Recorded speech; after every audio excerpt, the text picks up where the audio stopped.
এই সময়টা যুদ্ধের চেয়েও কোনো অংশে কম নয়। ভার্সিটি একটি চিক নিজের দখলে আনতে কত শত রাত, না ঘুমারা বিকেল, সন্ধ্যা হারিয়ে গেছে, কত সূর্যাস্ত ঢলে পড়েছে বইয়ের পাতায়। শীতের কনকনে রাতেও চলতো রিভিশন আর রিভিশন। শীতকাল স্বপ্নকে মুঠোয় ভরতে মাথা ভর্তি টেনশন। তবু একটাই প্রশ্ন, ঘুরপাক খাই আমি পারবো তো? আমি জাহিদ হাসান যখন এইচএসসি ছিলাম, আমার স্যার বলেছিলেন তোমার শরীরে হাড্ডি আর রক্ত থাকলে একদিন মাংসের অভাব হবে না। তাই আজ মাংসের স্বল্পতার ভয়ে রাত জাগা বন্ধ করো না। হয়তো তুমি ভাবছো এই ভাঙ্গা চেয়ার টেবিলে বসে, হয়তো তুমি ভাবছো যারা গরিব ঘরের ছেলে আছে, এই ভাঙ্গা চেয়ার টেবিলে বসে পাবলিক খেলার স্বপ্ন দেখাটা কি ঠিক হচ্ছে?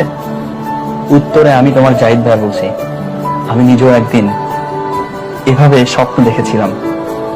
মনে রেখো, তুমি কোথা থেকে স্বপ্ন দেখতেছো সেটা কোনো বিষয় না, তুমি সফল হচ্ছ কিনা এটাই বিষয়। তোমার বাবাও যেন চায়ের দোকানে বসে মুখ ফুলিয়ে বলতে পারে ছেলেটা আমার সম্মান রেখেছে। পরন্ত বিকেলে চাচিদের সাথে কষ্টের কথা শেয়ার করে, পরন্ত বিকেলে চাচিদের সাথে কষ্টের কথা শেয়ার করতে পারে আমার সন্তানটা ভার্সিটি সেমিস্টারের ব্যস্ততার কারণে বাসায় আসতে পারছে না। এটা কিন্তু আসলে কষ্ট। আমার সন্তানটা ভার্সিটির ব্যস্ততার কারণে তুই কালকে বাড়ি যাবি, তোমার অনেক কষ্ট হবে সেমিস্টারের কারণে।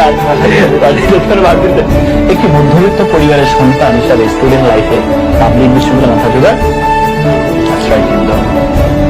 চোখের নিচে কালি জমবে, কোমর ব্যথায় টনটন করবে, রাত পেরিয়ে ভোর হয়ে যাবে 100%।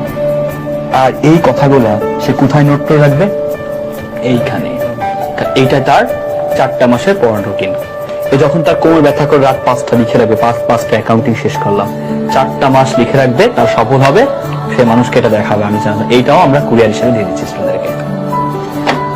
চোখের নিচে কালি জমবে, কোমর ব্যথায় টনটন করবে, রাত পেরিয়ে ভোর হয়ে যাবে, তবুও থেমে গেলে চলবে না, এর নামই অ্যাডমিশন যোদ্ধা।